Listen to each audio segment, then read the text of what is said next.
Hey guys, Curtis here. I'm going to show you one of my favourite recipes to make. Let me tell you something. One of the beautiful things about Australia is how multicultural we are, and our food certainly reflects it. We have influence from India and Singapore and Vietnam and China and Europe, you name it, and we get the best of all worlds. This is a very simple recipe. Now, this is how it goes. I've got cumin seeds, coriander seeds, and black pepper. And what we're going to do is we're going to toast those seeds, then grind them up nice and fast. You've got to blend them up really nice and fine. So if you've got a coffee grinder, that's the thing to use. Then into a food processor. Okay, I've got some ginger. I'm going to just chop that in half and throw that in. I've got 5 cloves of garlic. Now, chilies are totally optional. So I'm just going to drop one of those guys in. Then the coconut. This is dried coconut. You take an onion, put in your vinegar, and you are ready to turn that baby on.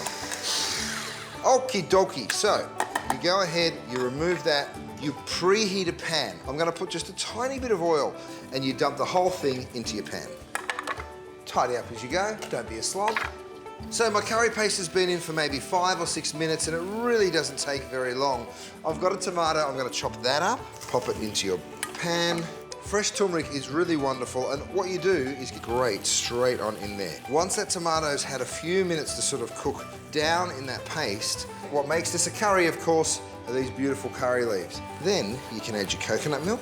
So once you've had that going for maybe 2 or 3 minutes and it's just started to simmer away, you can see it bubbling away ever so gently. So you pop that broccoli into your simmering pot. Go ahead, pop your prawns on top. Add a quick stir around. Lid goes on. 5 minutes and dinner is ready. Now, how do you know when this is cooked? You'll see the prawns will actually get sort of a firm texture to them. The tails of the prawns will start to turn a little pink. See how that started to go pink? It was green just a minute ago. And that, my friends, is ready to serve. So simple, so delicious. A real privilege to live in a country that has so many beautiful cultures in it. A little bit of coriander leaf. Now, if you want the recipe, all you have to do is search Coles & Co. and you'll find it. It's affordable, it is delicious, it's really good for you, and to me, it's a celebration of Australia.